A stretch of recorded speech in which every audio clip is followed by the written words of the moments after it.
Hi everyone, this is Manisha. Welcome back to Preparation times.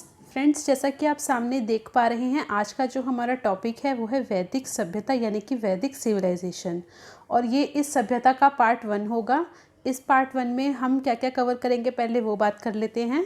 तो आज हम वैदिक सभ्यता के कालक्रम के बारे में जानेंगे, यानी कि इसके टाइम पीरियड के बारे में। फिर हम जानकारी के स्रोत की, मतलब जो हमें इस सभ्यता की जानकारी मिली है वो किन किन स्रोतों के माध्यम से मिली है, और उसके अलावा जो वेद हैं और उनका विवरण, यानी कि जो हमारे 4 वेद हैं उनसे रिलेटेड जितने भी आपके पॉइंट्स एग्ज़ाम के पॉइंट ऑफ व्यू से इम्पॉर्टेंट पॉइंट्स हैं, उन्हें सारा आज हम यहाँ पर डिस्कस करने वाले हैं। तो फिर स्टार्ट करते हैं हम आज का सेशन। और ये बिल्कुल स्टार्टिंग से है, तो आपका कोई भी इससे रिलेटेड जो प्रीवियस लेक्चर है वो मिस नहीं हुआ है। ठीक है, तो बहुत ध्यान से सुनिएगा क्योंकि एग्ज़ाम में यहाँ से आपके बहुत क्वेश्चन आते हैं। ठीक है, तो चलिए फिर हम आज का टॉपिक स्टार्ट करते हैं। वैदिक काल। वैदिक काल जिसका टाइम पीरियड है 1500 बीसी से 600 बीसी तक, यानी कि 1500 ईसा पूर्व से 600 ईसा पूर्व तक का जो टाइम है वो किसका है? वैदिक काल का। फ्रेंड्स, इसे स्टार्ट करने से पहले मैं आपको थोड़ा सा ध्यान दिलाऊं, अगर कि मैंने जब आपको बताया था कि हम हिस्ट्री को 3 पार्ट्स में डिवाइड करके पढ़ते हैं, तो उसमें मैंने आपको बताया था कि हम आद्य ऐतिहासिक काल यानी कि प्रोटो हिस्ट्री पीरियड स्टार्ट कर चुके हैं, और जिसमें हमने सिंधु घाटी सभ्यता जो हमारा टॉपिक चल रहा था वो पूरा कवर कर लिया था। ठीक है, और सिंधु घाटी सभ्यता जो एक नगरीय सभ्यता थी, ये भी आपने ध्यान रखना है। लेकिन अब उसी आद्य ऐतिहासिक काल में यानी कि प्रोटो हिस्ट्री पीरियड में दूसरी सभ्यता जो है वो है एक ग्रामीण सभ्यता, जिसका क्या नाम है? वैदिक सभ्यता। तो आज हम उस वैदिक सभ्यता के बारे में ही पढ़ेंगे। तो देखिए क्या लिखा है। भारतीय इतिहास में 1500 बीसी से 600 बीसी तक के कालखंड को क्या माना जाता है? वैदिक सभ्यता। यानी कि वैदिक सभ्यता की जो संज्ञा है वो किसे दी जाती है? 1500 ईसा पूर्व से 600 ईसा पूर्व तक के काल को। ठीक है, तो आपसे अगर आज के बाद टाइम पीरियड पूछा गया वैदिक काल का, तो आप यही टिक करेंगे। और देखिए, सिंधु सभ्यता के पतन के बाद जिस ग्रामीण सभ्यता का उदय हुआ वो कौन सी सभ्यता थी? वैदिक सभ्यता। अब देखिए, इंडस वैली सिविलाइजेशन यानी कि जो हमारी सिंधु घाटी सभ्यता है, जब उसका पतन हुआ तो मैंने वहाँ पर आपको बताया था, जब हम ये टॉपिक पढ़ रहे थे इंडस वैली सिविलाइजेशन का, तो वहाँ हमने ये डिस्कस किया था कि विभिन्न इतिहासकारों ने अपने अपने मत दिए कि ये जो सभ्यता है इंडस वैली, उसके पतन के अलग अलग कारण जो हमें वहाँ पता चले। तो उसमें से हमने एक कारण ये भी पढ़ा था फ्रेंड्स, कि उसमें बताया गया था कि हो सकता है कि आर्यंस जो थे, जो कि इस सभ्यता के निवासी थे, ठीक है, हो सकता है उन्होंने आक्रमण यहाँ पर किया हो, और जिस वजह से सिंधु घाटी सभ्यता का पतन हो गया और उनकी सभ्यता का यहाँ पर उद्भव हुआ। तो अब हम देखेंगे कि अब देखिए, जो सिंधु सभ्यता है, सिंधु सभ्यता जो एक नगरीय सभ्यता थी, ठीक है, उसका पतन हुआ, और अब आर्यंस जो थे उन्होंने अपनी नई सभ्यता की यहाँ पर शुरुआत की। ऐसे कई मत हैं। ठीक है, तो चलिए फिर अब हम स्टार्ट करते हैं आगे की, आगे हमने इसके बारे में क्या देखना है। अब देखिए, जो वैदिक काल है इसका अगर आपसे टाइम पीरियड पूछा जाता है ओवरऑल, तो वो है 1500 बीसी से 600 बीसी तक का टाइम पीरियड। ठीक है, लेकिन देखिए, ये जो वैदिक सभ्यता है यानी कि जो हमारा वैदिक काल है, ठीक है, इसे हम 2 कालखंड में डिवाइड करके पढ़ते हैं। फर्स्ट है आपके सामने ऋग्वैदिक काल, ठीक है, और दूसरा है उत्तर वैदिक काल। सबसे पहले हम ऋग्वैदिक काल के बारे में बात करेंगे। तो जो ऋग्वैदिक काल है फ्रेंड्स, इसे हम पूर्व वैदिक काल भी कहते हैं, यानी कि अर्ली वैदिक पीरियड। ठीक है, और इसका टाइम पीरियड है 1500 बीसी से 1000 बीसी। और दूसरा है उत्तर वैदिक काल, जिसका टाइम पीरियड है 1000 बीसी से 600 बीसी, यानी कि इसको हम इंग्लिश में क्या कहते हैं? लेटर वैदिक पीरियड। अब देखिए फ्रेंड्स, मैंने अभी आपको बताया कि जो आर्यंस थे यानी कि जो आर्य थे वो यहाँ के निवासी थे, और इनके मैं यहाँ पर एक और चीज़ आपको बता दूँ कि आर्य जो थे इनके निवासी थे, इस कारण इसे हम आर्य सभ्यता के नाम से भी जानते हैं। तो अब आपने एक बात यहाँ देखनी है कि ऋग्वैदिक काल और उत्तर वैदिक काल ये दोनों अलग अलग किस वजह से हैं। ठीक है, तो फ्रेंड्स ऐसे बहुत सारे डिफरेंसेस हैं जिनसे हम इस काल को 2 कालखंड में डिवाइड करके पढ़ते हैं। ठीक है, दोनों काल की अपनी अपनी विशेषताएं हैं। और यहाँ पर अगर मैं एक मेजर डिफरेंस की बात करूँ तो वो था लोहे का ज्ञान। ठीक है, कि अब देखिए जो ऋग्वैदिक काल के लोग थे इन्हें लोहे का ज्ञान नहीं था, ये लोहे के ज्ञान से बिल्कुल अनभिज्ञ थे। लेकिन जो उत्तर वैदिक काल के निवासी थे यहाँ पर लोहे का जो ज्ञान था वो हो गया था। तो अगर आपसे आज के बाद एग्ज़ाम में क्वेश्चन आए और उसमें पूछा जाए कि जो लोहे का ज्ञान है वो वैदिक काल में कब हुआ था, तो आप आंसर क्या टिक करेंगे? उत्तर वैदिक काल। ठीक है, ऋग्वैदिक काल तक लोगों को लोहे का ज्ञान नहीं था। और इसके अलावा सिर्फ यही डिफरेंस नहीं है, ऐसे बहुत सारे डिफरेंसेस हैं। जब हम सोशल, रिलीजियस और इकोनॉमिक लाइफ डिस्कस करेंगे, यानी कि हम यहाँ की सामाजिक, धार्मिक, ठीक है, और आर्थिक स्थिति देखेंगे, तो हमें ऐसे कई डिफरेंसेस मिलते जाएंगे। तो अभी हम इतना ही यहाँ पर समझेंगे। ठीक है, अब देखते हैं हम, सबसे इम्पॉर्टेंट है जो वेद। ठीक है, वेद के बारे में अब हम जानेंगे कि ये वेद एक्चुअल में क्या है। यहाँ से आपके एग्ज़ाम में बहुत क्वेश्चन आते हैं, तो ध्यान से सुनिएगा। वेद जो है ये विद शब्द से बना है। किससे बना है? विद शब्द से। और इसका क्या मतलब है? इसका अर्थ है ज्ञान। ज्ञान यानी कि नॉलेज। तो वेद में एक्चुअल में क्या है? वेद में अगर आपसे पूछ लिया जाए कि वेद में क्या क्या है, तो आपको मैं यहाँ पर एक लाइन में अगर इसका मीनिंग बताऊँ तो वेद में प्रार्थनाएं हैं, स्तुतियाँ हैं। स्तुतियाँ मतलब प्रशंसा, किसकी? देवताओं की प्रशंसा। ठीक है, तो स्तुतियाँ हैं, मंत्र तंत्र हैं, और जो यज्ञ संबंधी जो सूत्र हैं उन सब का क्या है? संग्रह है। ठीक है, तो यहाँ तक आपको ये क्लियर हो गया होगा। अब देखते हैं, वेदों को संहिता और श्रुति भी कहा जाता है। अब ये देखिए फ्रेंड्स, मैंने यहाँ 2 वर्ड बोले, एक संहिता और दूसरा श्रुति। तो कभी भी आपको कहीं संहिता वर्ड दिखे तो आपके माइंड में चारों वेद के नाम आ जाने चाहिए। ठीक है, जब हम 4 वेद की बात करते हैं, जैसा कि मैंने नीचे बताया भी है कि वेदों की संख्या है 4। ठीक है, ऋग्वेद, यजुर्वेद, सामवेद और अथर्ववेद। तो जब भी हम संहिता की बात करते हैं तो हम उसमें सारा किसका समावेश पाते हैं? यानी कि जो चारों हमारे वेद हैं। ठीक है, और देखिए संहिता का एक मीनिंग क्या होता है? संहिता का अगर मैं आपको मीनिंग बताऊं इसके हिसाब से, तो वो होता है जो वेदों का मुख्य मंत्र भाग होता है, हम उसे संहिता कहते हैं। और संहिता का एक मीनिंग होता है संग्रह भी। ठीक है, तो ये भी आपने ध्यान रखना है। अब आता है दूसरा वर्ड श्रुति। तो श्रुति का मतलब क्या होता है? सुनकर, मतलब जैसे कि हम अब ये साहित्य है, अगर हम वैदिक साहित्य की बात करते हैं, ठीक है, तो ये सुनकर एक लिखा हुआ साहित्य है, तो इसलिए यहाँ पर क्या इसका नाम यूज़ किया गया? श्रुति। क्योंकि ये जो हमने वेद हैं, ठीक है, ये किसी मानव द्वारा रचित नहीं है। ठीक है, एक तो आपने ये चीज़ ध्यान रखनी है। इसकी उत्पत्ति एक दैवीय उत्पत्ति मानी जाती है। ठीक है, और श्रुति से आप इतना ध्यान रख सकते हैं कि इसे क्यों श्रुति नाम दिया गया है, क्योंकि वेद का, जैसे मैंने अभी बताया, कि जो इनकी रचना है, या हम कहें जो इनकी सृष्टि है, वो ईश्वर या फिर परमात्मा द्वारा की गई है। ठीक है, और आगे फिर परमात्मा ने इनका ज्ञान ऋषियों को दिया, और फिर आगे ऋषियों द्वारा ही ऐसे पीढ़ियों तक इसका ज्ञान आगे मिलता रहा।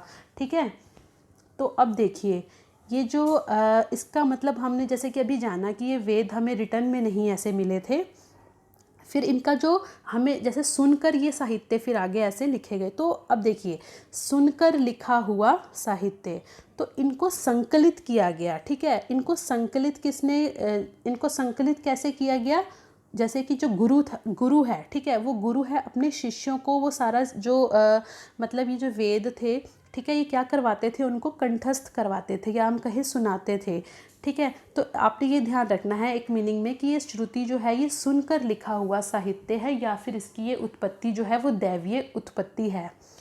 ठीक है, अब देखिए हमने 4 वेद के बारे में यहाँ जाना, अभी हम आगे और पढ़ेंगे। अब इसके संकलनकर्ता कौन है?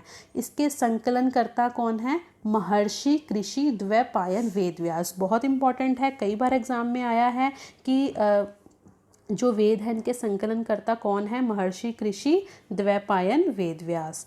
ठीक है, अब देखिए हमने 2 काल इसमें हमने देखे थे कालखंड, यानी कि एक ऋग्वैदिक काल था और दूसरा उत्तर वैदिक काल। ऋग्वैदिक काल जिसे हम अर्ली वैदिक पीरियड कहते हैं, और उत्तर वैदिक काल जिसे हम लेटर वैदिक पीरियड कहते हैं। तो जो फ्रेंड्स हमने अभी 4 वेद डिस्कस किए ना, ये इसमें से जो ऋग्वेद है ये हमें ऋग्वैदिक काल की जानकारी देता है। तो अगर आपसे आज के बाद एग्ज़ाम में क्वेश्चन आता है कि ऋग्वैदिक काल की जानकारी निम्न में से कौन से वेद है जो हमें देते हैं, तो सिर्फ एक ऋग्वेद ही है जो हमें ऋग्वैदिक काल की जानकारी देता है।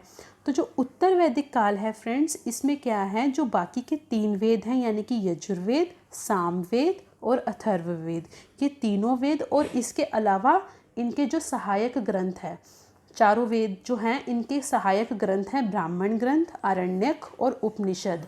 ठीक है, ये उत्तर वैदिक काल की जानकारी देते हैं। अब देखिए ये 4 वेद हैं। अब एक एक लाइन में हम इनके बारे में जान लेते हैं कि क्या क्या है इनमें। अब देखिए सबसे पहले क्या है, ऋग्वेद। तो ऋग्वेद में क्या है, विभिन्न देवता जो हैं उनकी स्तुति में गाए गए मंत्र हैं। ठीक है, फिर दूसरा है यजुर्वेद। यजुर्वेद में क्या है, यज्ञ संबंधी जो सूक्त हैं उनका संग्रह है। सामवेद में क्या है, सामवेद में गीतों का संग्रह है। ठीक है, और अथर्ववेद में क्या है, अथर्ववेद में तंत्र मंत्रों का संग्रह है, या हम कहें कि जो संस्कारों और कर्म कांडों का वर्णन है। ठीक है, तो यहाँ तक आपको सारा क्लियर हो गया होगा आई होप। अब आगे देख लेते हैं। अब आता है वेद त्रयी।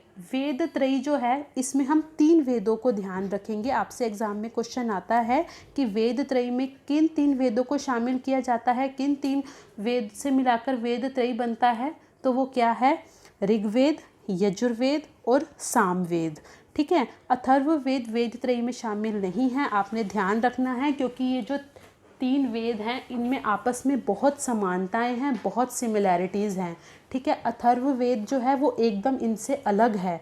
जैसा कि अभी मैंने आपको बताया वहाँ तंत्र मंत्रों का संग्रह है। ठीक है, अगर उसके अलावा आपको अथर्ववेद में मैं आपको बताऊं तो वहाँ क्या है, रोग निवारण, ठीक है, अंधविश्वासों का मतलब वहाँ वर्णन है। लेकिन ये जो 3 वेद हैं इनमें काफ़ी समानताएं हैं और इन्हें वेद त्रय की कैटेगरी में हम रखते हैं। ठीक है, अब देख लेते हैं। आपसे एक क्वेश्चन आप एग्ज़ाम में और आता है, पूछा जाता है कि वैदिक साहित्य बताइए। फ्रेंड्स आज का जो हमारा सेशन है ना, इसमें हम क्या कवर कर रहे हैं, जैसे कि कुछ 1 लाइनर टाइप आपके क्वेश्चन आते हैं तो ये बहुत इंपॉर्टेंट हैं, लेकिन मैं सिर्फ उनको 1 लाइनर में नहीं आपको बता रही हूँ, मैं उनकी पूरी डिटेल फॉर्म आपको बता रही हूँ। ठीक है, ताकि अगर कोई स्टेटमेंट वाइज आपके पास क्वेश्चन आए तो आप कंफ्यूज ना हो। ठीक है, तो अब देख लेते हैं वैदिक साहित्य क्या है। वैदिक साहित्य में क्या है, वेद, ब्राह्मण ग्रंथ, आरण्यक एवं उपनिषद। इम्पॉर्टेंट है फ्रेंड्स, आपको पता होने चाहिए। अब मैं आपको बताऊंगी कि ब्राह्मण ग्रंथ, आरण्यक और जो उपनिषद हैं ये एक्चुअल में क्या हैं। वैसे तो इनके बारे में मैंने डिटेल में अपना नेक्स्ट लेक्चर जो है वो तैयार आपके लिए सोचा था कि मैं वहाँ पर सारा डिटेल में बताऊंगी, लेकिन यहाँ मैं आपको थोड़ा थोड़ा इसके बारे में एक इंट्रो ज़रूर देना चाहूँगी कि जो वैदिक साहित्य हैं इनका मतलब इनका अपना अपना क्या मीनिंग है। अब देखिए फ्रेंड्स, वेद तो आपने जान लिए, ठीक है, जो 4 वेद मैंने भी आपको बताए। अब देखिए ब्राह्मण ग्रंथ क्या है, ये कौन से ग्रंथ हैं। तो आपको एक बात ध्यान रखनी है कि अब देखिए वेद जो है, ठीक है, उनको समझना इतना इजी नहीं था। ठीक है, तो जो उनकी सरलतम भाषा कहें या फिर हम कहें जो जनमानस तक पहुंचाने के लिए ब्राह्मण ग्रंथों की रचना की गई ताकि उन्हें हम समझ सकें। ठीक है, तो ब्राह्मण ग्रंथ जो है, एक तो आपने ध्यान रखना है कि ये गद्य रचना है। प्रत्येक वेद की जो गद्य रचना है वो क्या है, ब्राह्मण ग्रंथ। और जितने भी वेद हैं यानी कि जो हमारे 4 वेद हैं सभी के ब्राह्मण ग्रंथ होते हैं। वो हम पढ़ेंगे अपने नेक्स्ट लेक्चर में। अगर मैंने अभी आपको बताया तो आप कंफ्यूज हो जाएंगे। ठीक है, तो पढ़ेंगे हम, यहाँ से भी क्वेश्चन आते हैं। ठीक है, और एक इसमें बात आपने ध्यान रखनी है कि यज्ञ संबंधी भी जैसे कि जो विधियां हैं, ठीक है, उनका भी वर्णन ब्राह्मण ग्रंथ में किया जाता है। अब आता है आरण्यक। आरण्यक जो है ये अरण्य शब्द से बना है और अरण्य का मतलब आप जानते भी होंगे, इसका मतलब है जंगल या फिर हम कहें वन। ठीक है, तो आरण्यक में ऐसे ग्रंथ जो आते हैं, ये जो ग्रंथ हैं ये कहाँ पे लिखे जाते थे, ये शांत वातावरण में, ठीक है, एकदम पीसफुल एनवायरनमेंट इन्हें वहाँ पर ये लिखे जाते थे और वहीं पर इनका अध्ययन भी किया जाता था। ठीक है, तो शांत वातावरण में जो ग्रंथ लिखे गए और इनका अध्ययन भी वहाँ किया गया, वो कौन से हैं, वो हैं आरण्यक। ठीक है, और इसमें बहुत गूढ़ रहस्यों पर बात की जाती है।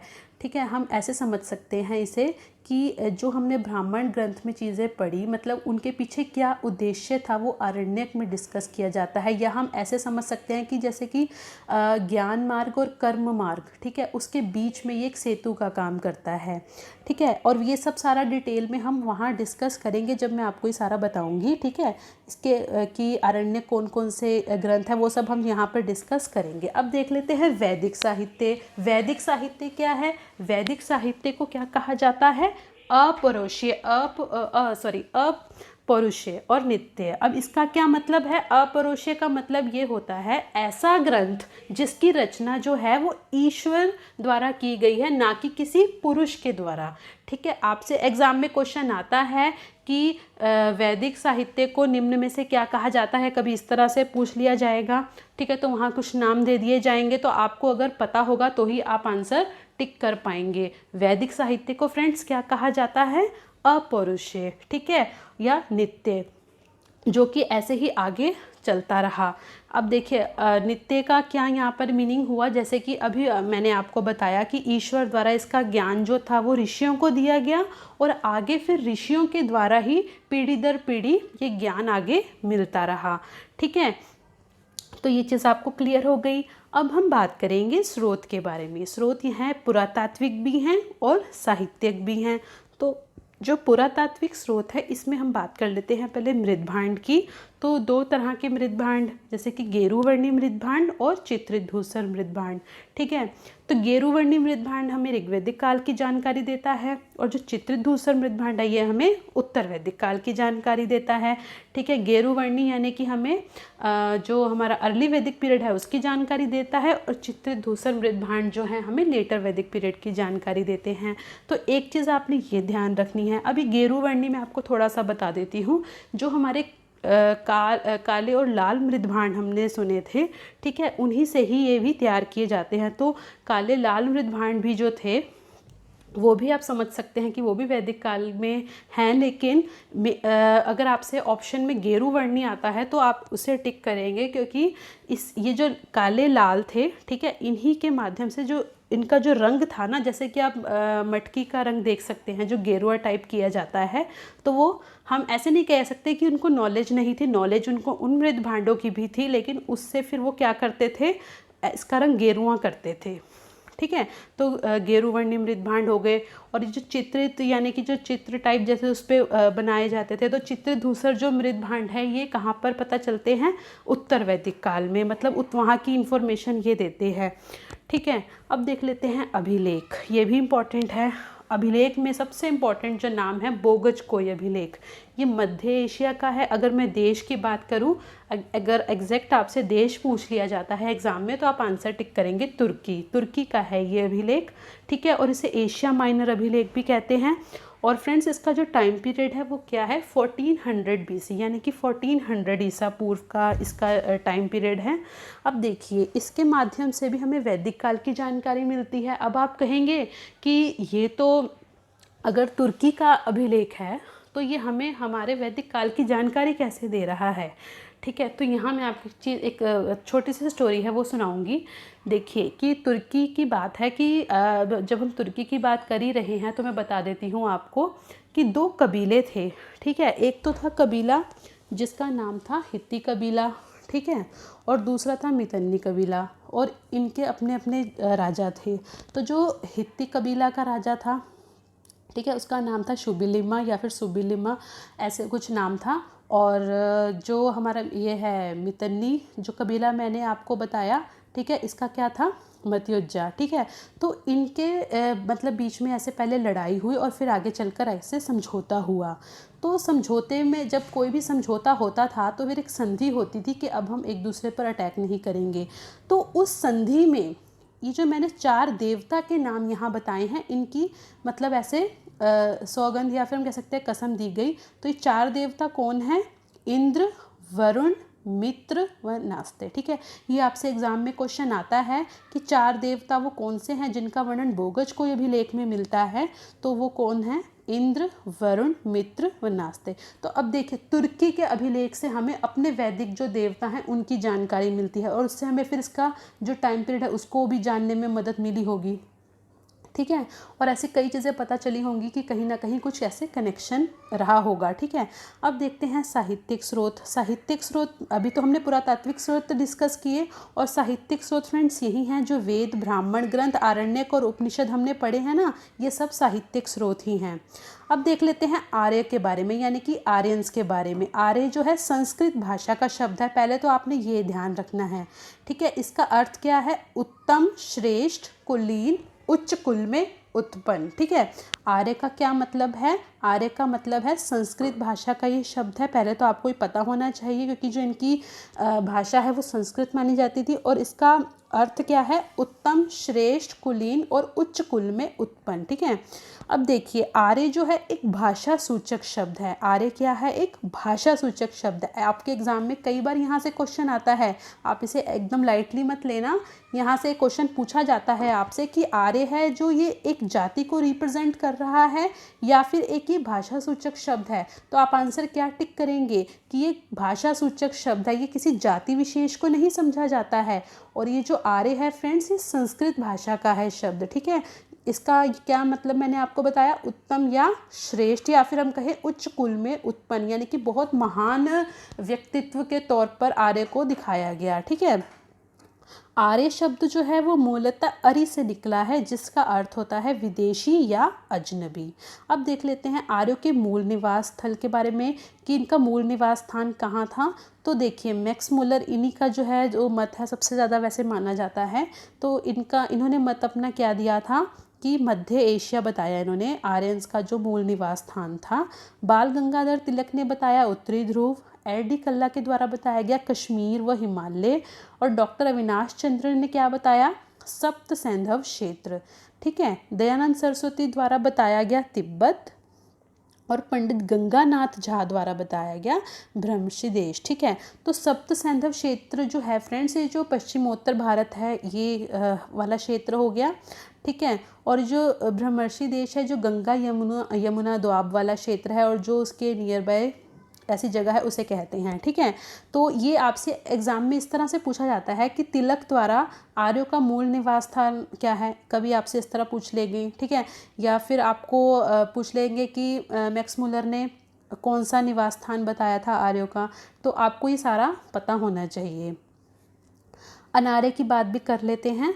तो अनार्यों को दस्यु की संज्ञा दी गई है। किसकी संज्ञा दी गई है? दस्यु की। अब देखिए, आर्य और अनार्य क्या हैं। अब देखिए, जो आर्य थे, ठीक है, जो इस सभ्यता से रिलेट करते थे, और जो पहले के हम कह सकते हैं होंगे, या फिर जो इनसे अलग थे, वो कौन थे? अनार्य। ठीक है। आर्य जब भारत आए तो उन्होंने अनार्यों के साथ संघर्ष किया। ठीक है। अनार्यों के लिए क्या क्या शब्द प्रयुक्त किए जाते हैं? अकर्मण, अदेव्यु, अयज्वन, अब्रह्मण। ठीक है। अकर्मण में मतलब जो भी वैदिक क्रिया जो है, वैदिक जो क्रिया से संबंधित है, वो जो काम ना करता हो वो अनार्य है। अदेव्यु मतलब जो वैदिक देवता हैं, ठीक है, उन्हें जो ना मानता हो। अयज्वन ये यज्ञ संपादन से रिलेटेड है, जो मतलब यज्ञ ना करता हो, यानी कि आर्य जो थे वो यज्ञ करते थे। ठीक है। अब्राह्मण ये वो है जो कि धार्मिक विश्वास से रहित हो। ठीक है। तो ये सब चीज़ें हैं, ऐसे और भी कई नाम हैं। ठीक है। तो मैंने आपको कुछ यहाँ पर बता दिए हैं। अब देख लेते हैं सबसे प्राचीनतम वेद है जो हमारा ऋग्वेद। ये आपने ध्यान रखना है, आपसे एग्जाम में क्वेश्चन आता है कि सबसे प्राचीनतम वेद कौन सा है, तो आप आंसर टिक करेंगे ऋग्वेद। ठीक है। अब देख लेते हैं इसमें क्या है। विभिन्न देवताओं की स्तुति में गाए गए मंत्रों का संग्रह है। ये मैं अभी आपको बता चुकी हूँ। थोड़ा सा विवरण इसके बारे में जान लेते हैं, क्योंकि यहाँ से बहुत क्वेश्चन आते हैं ऋग्वेद के कि इसमें मंडल कितने हैं। 10 मंडल हैं फ्रेंड्स। इसमें 1028 सूक्त हैं और 10,462 मंत्र हैं। ठीक है। तो ये आपने ध्यान रखना है, बहुत कई बार एग्जाम में पूछा गया है। ठीक है। कि कितने इसके डिविजन्स हैं, ये सब पूछा जाता है, कितने इसमें मंत्र हैं, तो आपको सारा ये पता होना चाहिए। अब इसके मंडल से भी बहुत क्वेश्चन आते हैं। तो जो फ्रेंड्स 2 से 7 है मंडल, ठीक है, 2 से लेकर 7 तक जो मंडल हैं वो क्या कहलाते हैं? वंश मंडल। क्या कहलाते हैं? वंश मंडल। आपने ध्यान रखना है, ये सबसे प्राचीन मंडल हैं, ये भी आपने ध्यान रखना है। यहाँ मैंने लिखा नहीं है लेकिन मैं आपको बता रही हूँ कि अगर आपसे पूछा जाए सबसे प्राचीन कौन से मंडल माने जाते हैं, तो वो हैं 2 से 7, और इन्हें वंश मंडल या फिर गोत्र मंडल भी कहते हैं। अब इन्हें गोत्र मंडल क्यों कहते हैं? ठीक है। वो इसलिए कहा जाता है कि जो इसका नाम गोत्र मंडल इसलिए माना जाता है कि ये इन मंडलों की जो रचना हुई है ना, वो किसी गोत्र मतलब से संबंध, कोई ऋषि है जैसे उन्हीं के परिवार से की गई है। गोत्र से संबंधित, याद रखना है मैंने क्या बोला, गोत्र से संबंध ऋषि जो थे उनके परिवार ने की थी, ठीक है। मतलब वो किसी गोत्र से रिलेट करते थे।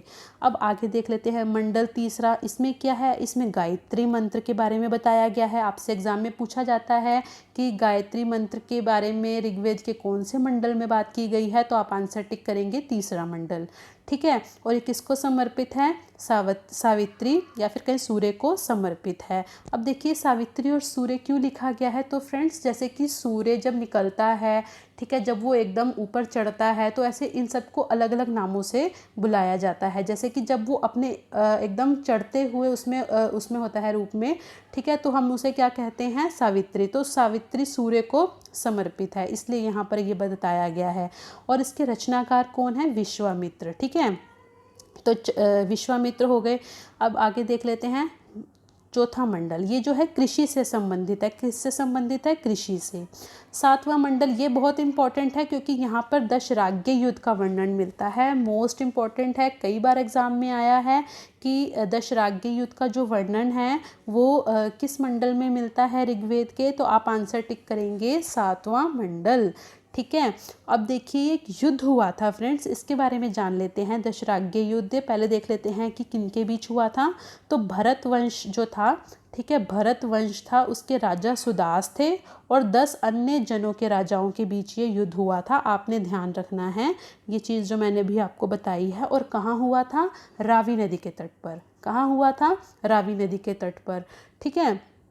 तो अब देखिए ऋग्वेद काल जब हम देखते हैं तो यहाँ पर 2 महान पुरोहित आपने ध्यान रखने हैं। एक हैं वशिष्ठ और दूसरे हैं विश्वामित्र। विश्वामित्र मैंने अभी आपको बताया मंडल तीसरे में भी। तो 2 ये महान अगर हम देखें पुरोहित थे, ठीक है। एक हैं वशिष्ठ और दूसरे हैं विश्वामित्र। तो ये आपने बात ध्यान रखनी है। तो अब देखिए क्या हुआ था कि ये जो वशिष्ठ हैं ये थोड़े रूढ़िवादी माने जाते थे और जो विश्वामित्र थे ये उदार थे, ठीक है। तो अब इस युद्ध का कारण क्या था, इस युद्ध का कारण ये था कि जो राजा सुदास मैंने अभी आपको बताया, इन्होंने क्या किया था, राजा सुदास द्वारा जो अपने पुरोहित हैं, इनके पुरोहित थे मतलब विश्वामित्र थे इनके पुरोहित, इन्होंने उनको हटाकर उनके स्थान पर वशिष्ठ को नियुक्त करना था पुरोहित, ठीक है। तो फिर इससे जो था सुदास द्वारा मतलब उन्हें अपमान फील हुआ विश्वामित्र को, ठीक है। तो विश्वामित्र ने 5 मतलब जन हैं जैसे कि जिन्हें पंचजन के नाम से जानते हैं, पंचजन और उसके साथ ही अन्य कबीलों के जन को भी मिलाकर ऐसे युद्ध किया, ठीक है, राजा सुदास के साथ। पर ये इस युद्ध में जो विजय हुआ वो कौन हुआ, राजा सुदास की ही विजय हुई थी। तो ये भी आपने ध्यान रखना है। अब आपसे यहाँ से एग्जाम में किस तरह क्वेश्चन आता है, आपसे पूछा जा सकता है कि ऋग्वेद के किस मंडल में दशराज्य युद्ध का उल्लेख है, तो आप आंसर टिक करेंगे 7वें मंडल में, ठीक है। और इसका एक कारण राज्य विस्तार भी फ्रेंड्स माना जाता था, तो आपने ध्यान रखना है। अभी जो 10 जन हैं इनके बारे में थोड़ी सी इन्फॉर्मेशन आप ले लीजिए। जो 10 जन हैं इसमें 5 आर्य थे और 5 अनार्य थे। 5 आर्य में थे पुरु, यदु, द्रुहु, अनु व तुर्वस, ठीक है।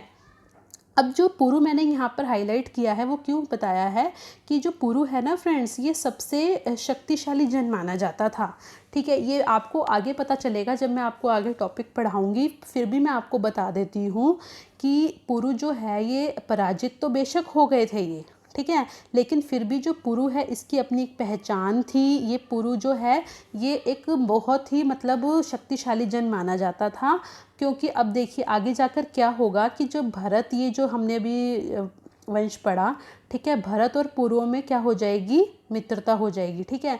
तो फिर ये आगे चलकर क्या बना लेंगे, एक नया बना लेंगे, मतलब जैसे कि दोनों ने मिलकर अपना नया साम्राज्य आप समझ सकते हैं, ठीक है। तो वो कौन सा, जैसे कि भरत और पुरु जब मिले तो फिर क्या बनेगा, कुरु। तो कुरु जन बना था भरत, और जब इनके बीच में मित्रता हो गई किस किस में, भरत और पुरु में, आगे चलकर हम देखेंगे तो फिर कौन सा जन बना, कुरु जन बना, ठीक है। तो ये आपने ध्यान रखना है, कुरुजन बहुत इंपॉर्टेंट है।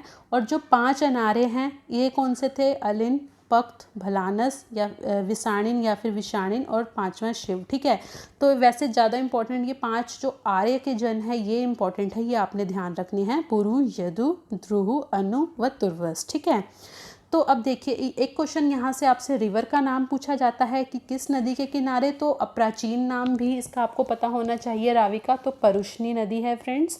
ठीक है, तो आपसे पूछा जाता है कि किस रिवर के किनारे ये युद्ध हुआ था, किस रिवर के तट पर, तो आप आंसर क्या टिक करेंगे, परुष्णी, जिसका नया अगर हम आधुनिक नाम देखेंगे तो वो है रावी।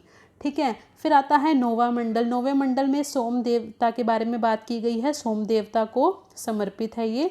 और मूजवंत चोटी पर एक झाड़ी, ये कहाँ है, ये हिमालय की बात हम कर रहे हैं।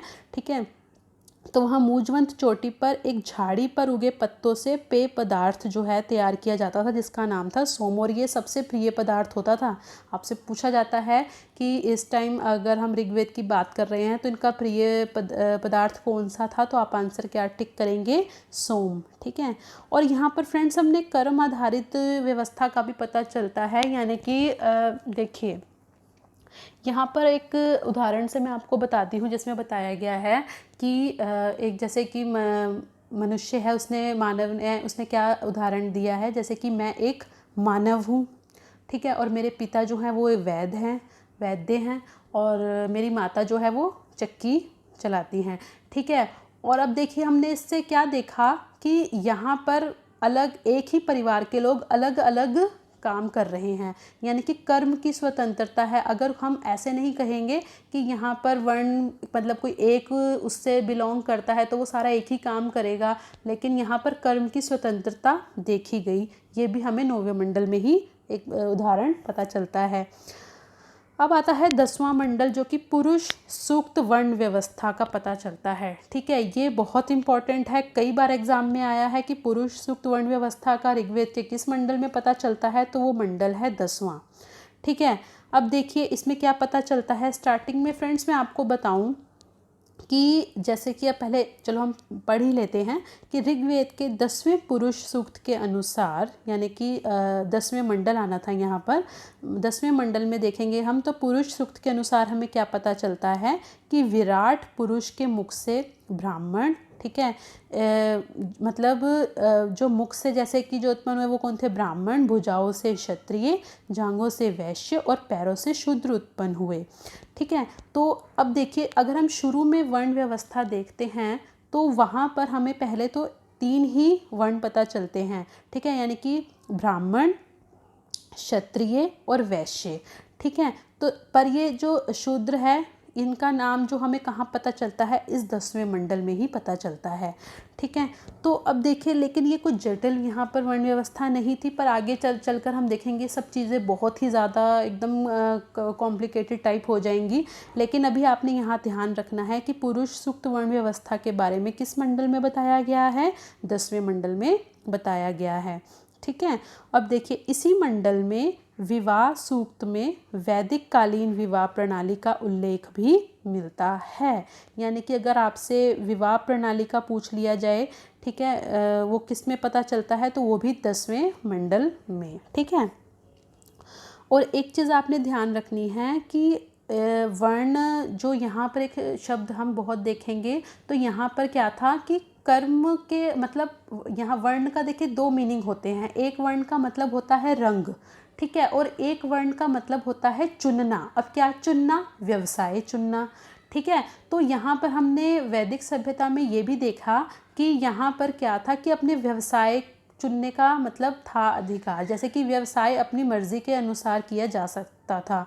लेकिन यहाँ पर वर्ण का एक और भी रूप देखा गया कि जो आर्य थे उन्हें कहा गया, मतलब वो जो सफ़ेद वाइट मतलब जिनका श्वेत रंग था वो कहते थे आर्य, और जो काले रंग के थे, ठीक है, उन्हें क्या माना जाता था, अनार्य। ठीक है, लेकिन ज़्यादातर अगर आप देखेंगे तो यहाँ पर हमें इसका जो मीनिंग वो है लेकर चलना है कि मेन क्या है, व्यवसाय का चुनना।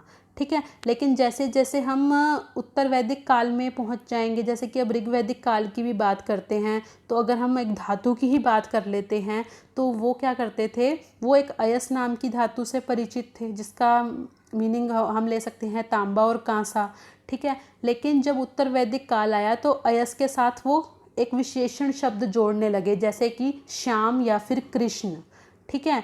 तो यहाँ पर इसका मीनिंग क्या हुआ, श्याम या कृष्ण का मीनिंग उन्होंने क्या लिया, काला, ठीक है। और अब देखिए तो आगे आगे चीज़ें हम देखेंगे कि बहुत बदल जाएंगी। जब हम सोशल रिलीजियस लाइफ सारी पढ़ेंगे ना तो आपको बहुत चेंजेस देखने को मिलेंगे, ठीक है। अब आगे देख लेते हैं। ये बहुत आता है कि इंद्र का उल्लेख कितनी बार है, तो 250 बार उल्लेख है इंद्र का, ठीक है। ये बहुत इम्पॉर्टेंट है, कई बार एग्जाम में आया है, ठीक है। और इंद्र को क्या कहा गया है, पुरंदर। एक चीज़ आपने ध्यान रखनी है कि ऋग्वेद की जब हम बात कर रहे हैं तो पुरुष देवताओं की यहाँ पर प्रधानता है, और जो इंद्र का वर्णन है ये तो सबसे अधिक बार किया गया है। अब इसको पुरंदर क्यों कहा गया है, दुर्ग तोड़ने वाला, दुर्ग या फिर हम कहें कोई भवन, ठीक है, तो दुर्ग तोड़ने वाला कहा गया है इंद्र को। और अग्नि की बात करते हैं तो अग्नि का 200 बार अग्नि का पूछा जाता है आपसे कितनी बार उल्लेख किया गया है, इंद्र का तो 250 बार, और अगर हम अग्नि देवता की बात करते हैं तो 200 बार। और अस्तो मास सद्गम्य जो वाक्य है ये कहाँ से लिया गया है, ऋग्वेद से लिया गया है। आपने ध्यान रखना है, ये कई बार एग्जाम में क्वेश्चन आता है, ठीक है। और ऋग्वेद जो है इसकी नेक बातें हमें जो ईरानी भाषा का प्राचीनतम ग्रंथ है अवेस्ता, ठीक है, उससे भी मिलती जुलती मिलती हैं। अब देखते हैं नदियाँ। तो यमुना का जो फ्रेंड्स उल्लेख है वो 3 बार हुआ है, कई बार एग्जाम में आया है ये भी क्वेश्चन। और जो गंगा का उल्लेख है वो 1 बार है। और सर्वाधिक जो पवित्र नदी है वो कौन सी है, सरस्वती, ठीक है, जिसे नदीत्मा की संज्ञा भी दिया गया है, यानी कि नदियों में सर्वश्रेष्ठ जो है वो कौन सी है, सरस्वती। आपसे पूछा जाता है कि नदीत्मा किस नदी को कहा गया है, तो सरस्वती। और सर्वाधिक उल्लेख किस नदी का हुआ है, सिंधु का। ये बहुत ही महत्वपूर्ण नदी मानी जाती है। ध्यान रखिए मैंने क्या बोला है, पहले पवित्र वर्ड बोला था, तो पवित्र है तो सरस्वती। लेकिन अगर सबसे महत्वपूर्ण या पूछा जाए, इस तरह पूछा जाए कि सर्वाधिक उल्लेख किस नदी का हुआ है, तो वो कौन सी है, वो है सिंधु, ठीक है। लेकिन अगर आपसे सरस्वती का नाम आएगा तो पवित्र वर्ड वहाँ आपको मिलेगा। अब अफगानिस्तान की नदियों के नाम भी जान लेते हैं, क्योंकि प्राचीन और आधुनिक नाम पूछे जाते हैं। तो जो क्रुमू है इसका आधुनिक नाम क्या है, कुर्रम, ठीक है। कुभा का काबुल, गोमती का गोमल, और सुवास्तु का स्वात, ठीक है। तो ये भी आपको पता होने चाहिए नाम। अब देखिए सप्त सिंधु क्षेत्र की भी कुछ नदियाँ हैं, ठीक है। सिंधु, ठीक है, इसे सिंधु के नाम से भी हम जानते हैं। वितस्ता, ये झेलम जो रिवर है, ठीक है। और अस्किनी को चिनाब, परुष्णी को रावी, व्यास विपाशा, और शतुद्री को सतलुज, और सरस्वती जो घग्गर रिवर है, ठीक है। और जो सरस्वती जो है विलुप्त हो गई है, ये आपको पता ही होगा। अब आगे देख लेते हैं अन्य क्या है प्राचीन नाम, जैसे कि सदा नीरा जो रिवर है उसे क्या कहा जाता है, गंडक। गोमती को गोमल, और मरुदवृदा जो है इसे कमरु वर्मन। इम्पॉर्टेंट है ये भी, ठीक है, तो ये आपको ध्यान रखनी है। अब आगे देख लेते हैं।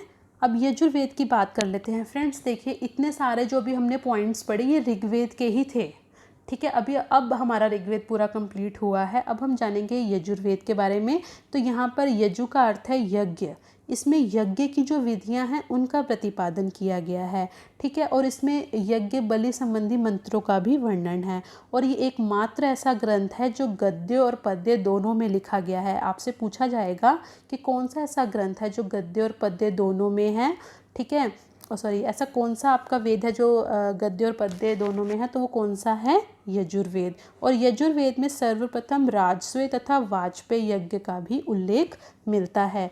ये राजस्व और वाजपेय यज्ञ क्या है, तो राजस्व यज्ञ जो है ये राज्याभिषेक के टाइम जो होता है यज्ञ, ठीक है, वो है। और जो हम वाजपेयी यज्ञ है इसमें क्या है, इसमें जो राजा है उसका शौर्य प्रदर्शन, ठीक है, या फिर हम कहीं प्रजा के मनोरंजन के लिए ये किया जाता है। तो इतना आपसे नहीं पूछा जाएगा, इतना पूछा जाता है कि राजस्व और वाजपेयी जो यज्ञ हैं वो किस वेद में है, तो यजुर्वेद में। लेकिन हाँ, जब हम आगे और टॉपिक पढ़ेंगे तो वहाँ राजस्व और वाजपेयी का आपको डिटेल में जानना भी ज़रूरी है, तो वहाँ हम ये सब बातें करेंगे, ठीक है। तो 2 प्रधान रूप आपसे पूछे जाते हैं जो कि यजुर्वेद के हैं। एक है कृष्ण यजुर्वेद, ठीक है, और दूसरा है शुक्ल यजुर्वेद। तो ये आपको पता होने चाहिए, ठीक है। तो अगर आपसे आज के बाद पूछा जाए कि जो शुक्ल यजुर्वेद है और जो कृष्ण यजुर्वेद हैं ये किस वेद से है, नाम से भी आपको पता चल रहा है इनके नाम हैं, ठीक है, इनके पीछे यजुर्वेद आ रहा है। और इसकी कुछ शाखाएं भी हैं, ठीक है, जैसे कि कृष्ण यजुर्वेद की 4 शाखाएं मानी जाती हैं, शुक्ल यजुर्वेद की 2 शाखाएं मानी जाती हैं, ठीक है। तो यहाँ तक आप इतना ध्यान रखिएगा। अब आगे देख लेते हैं कि शुक्ल यजुर्वेद जो है इसे क्या कहा जाता है, वाजसनेयी संहिता। वाजसनेयी संहिता किसे कहा जाता है, शुक्ल यजुर्वेद को। तो आपने ध्यान रखना है ये क्वेश्चन भी, ठीक है। अब आगे देख लेते हैं सामवेद। सामवेद में तो फ्रेंड्स आपने इतना ध्यान रखना है कि जो भारतीय संगीत का जनक है वो कौन सा वेद है, सामवेद। और यहाँ से 7 स्वरों की जानकारी मिलती है हमें, ठीक है। अब आता है अथर्ववेद। अथर्ववेद का जो नाम है ये अथर्व ऋषि के नाम पर पड़ा है, ध्यान रखना है, इम्पोर्टेंट है। और इन ऋषि के द्वारा ही इनका नाम पड़ा, तो इसका जो नाम है और ऋषि का नाम है आपको सिमिलैरिटीज़ मिलेंगी, ठीक है। तो अथर्व ऋषि के नाम पर अथर्ववेद का जो नाम पड़ा। अब देखते हैं इसमें वशीकरण, जादू टोना, भूत प्रेत व औषधियों का वर्णन है, ठीक है। और राजा परीक्षित का उल्लेख यहाँ पर हुआ है। आपसे पूछा जाता है कि राजा परीक्षित का उल्लेख किस वेद में हुआ है, तो आप आंसर क्या टिक करेंगे, आप आंसर टिक करेंगे अथर्ववेद। और ये कहाँ के राजा थे फ्रेंड्स, ये जो मैंने कुरु आपको बताया था वहाँ के थे, ठीक है। और इन्हें मृत्यु लोक का देवता भी बताया गया है। और देखिए सभा और समिति, सभा और समिति जो हैं ये प्रजापति की 2 पुत्रियाँ कहा गया है। सभा और समिति को क्या कहा गया है, प्रजापति की 2 पुत्रियाँ। तो आपने ये भी ध्यान रखना है। आपसे यहाँ से जो मैंने चीज़ें बताई हैं सबसे यहाँ से क्वेश्चन आते हैं, ठीक है। और आज का टॉपिक हमारा यहीं पर पूरा कंप्लीट होता है। आशा करती हूँ आपको सारी चीज़ें क्लियर हुई होंगी, ठीक है। तो फिर मिलते हैं अब अपने नेक्स्ट लेक्चर में जिसमें हम वैदिक सभ्यता ही डिस्कस करेंगे, ठीक है। तो तब तक के लिए good bye, take care. Video अच्छी लगी हो तो फ्रेंड्स लाइक ज़रूर करना और शेयर भी करना, और कमेंट करके बताना आपको सारा कंटेंट कैसा लगा और चीज़ें समझ में आई कि नहीं, ज़रूर बताना फ्रेंड्स, ठीक है। तो फिर मिलते हैं अब अपने नेक्स्ट लेक्चर में, and thanks for watching, good bye.